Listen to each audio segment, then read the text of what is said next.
ketika Rasulullah SAW berkendara bersama sepupunya Abdullah bin Abbas radhiyallahu anhu, lalu beliau memberinya nasihat yang luar biasa ini. Nasihatnya mendorong seorang muslim untuk komitmen terhadap segala perintah Allah Subhanahu wa taala dan hanya meminta pertolongan darinya, sehingga akan menjadi seorang muslim yang berani senantiasa berkata benar dan tidak takut akan celaan. Karena ia tahu bahwa semua perkara di tangan Allah dan bahwa tidak seorang pun yang bisa memberi manfaat dan mudarat kecuali dengan izinnya. Kandungan yang kedua adalah ucapan yang akan kekal sepanjang masa dan cara penyampaian yang sangat bagus. Ibnu Abbas radhiyallahu anhu memberitahu kita tentang nasihat yang sangat singkat dan syarat akan makna. Ia mendapatkannya dari Rasulullah SAW ketika membonceng di belakang Rasulullah karena urgensi nasihat tersebut, maka perlu mendapat perhatian penuh dari orang yang mendengarkannya. Rasulullah SAW memanggilnya dengan menggunakan panggilan "Nak". Tujuannya di sini adalah agar perhatian terpusat dan siap mendengarkan apa yang hendak dikatakan berikutnya. Lalu Nabi SAW berkata, "Aku akan mengajarkan kepadamu beberapa kalimat, hanya beberapa kalimat, namun berisi kaidah-kaidah agama yang sangat penting. Kaidah-kaidah yang dapat menjernihkan pikiran, menajamkan ingatan, menerangi akal, menguatkan akidah, dan tentunya menambah keyakinan." Adapun yang ketiga, kandungan yang bisa dipetik adalah jagalah Allah, niscaya Allah akan menjagamu. Maksudnya di sini adalah komitmenlah terhadap perintah-perintah Allah Subhanahu wa taala, jangan mendekati atau bahkan melanggar batasan-batasannya. Laksanakan apa yang diwajibkan dan jangan meremehkan sedikit pun, dan jauhilah apa yang dilarangnya. Setelah itu lihatlah bagaimana Allah Subhanahu wa taala menjaga kemurnian akidahmu, menjagamu dari gejolak nafsu dan kesesatan, melindungimu dari kejahatan makhluk lain, melindungimu dari godaan setan, baik dari bangsa jin atau manusia. Dalam surat Al-Baqarah ayat 11 disebutkan bahwa baginya ada malaikat-malaikat yang selalu mengikuti secara bergiliran di muka dan di belakangnya. Mereka menjaganya atas perintah Allah. Artinya apa? Allah Subhanahu wa taala memerintahkan para malaikatnya senantiasa melindunginya dari segala mara bahaya. Dalam ayat yang lain disebutkan juga bahwa Allah Subhanahu wa taala akan melindungi keturunannya sebagaimana dalam surat 18 surat Al-Kahfi ayat 82.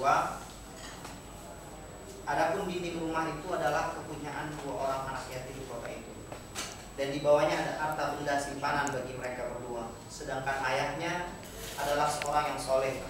Maka Rabbmu menghendaki agar mereka sampai kepada kedewasaannya dan mengeluarkan simpanan itu sebagai rahmat dari Rabbmu. Karenanya jika kamu menjaga Allah di dunia, insya Allah niscaya Allah akan menjagamu di akhirat, menjauhkanmu dari api neraka dan memasukkanmu ke dalam surga yang luasnya seluas langit dan bumi, yang disediakan tentunya untuk orang-orang yang bertakwa.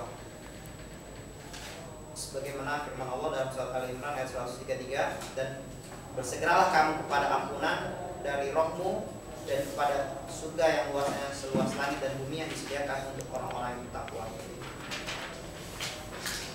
Dan di sana juga kamu akan disambut oleh para malaikat.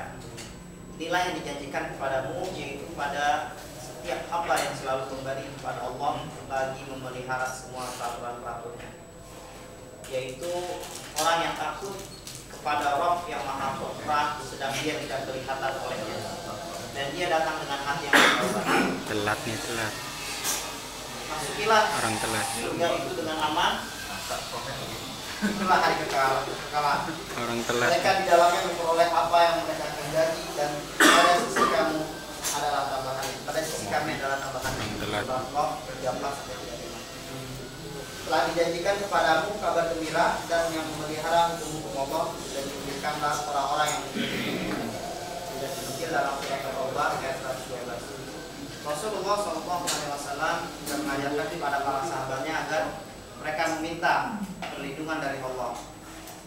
Dalam riwayat lain, Bukhari dan Muslim juga menyatakan bahwa Allah menyuruh Bara bin Azib agar setiap hendak tidur mengucapkan, "Ya Rabbi, jika engkau genggam jiwaku, maka rahmatilah, dan jika engkau melepaskannya maka lindungilah sebagaimana engkau melindungi hamba-hambamu yang soleh.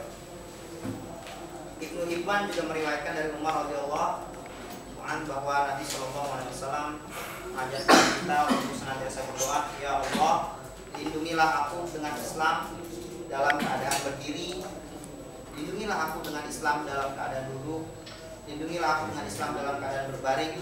Janganlah engkau turuti keinginan musuh ataupun orang yang benci terhadapmu. Maksudnya jangan engkau turuti keinginan musuh untuk mencelakakanmu.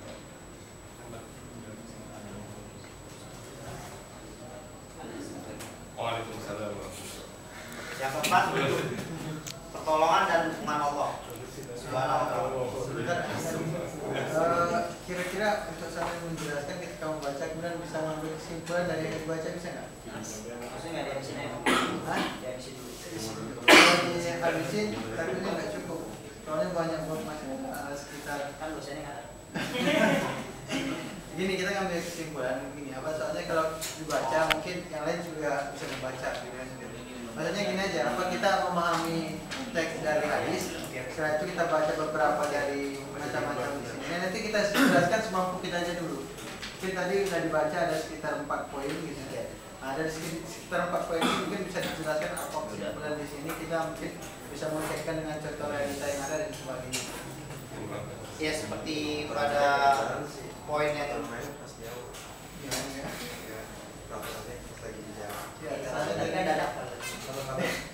Ya, kita santai aja.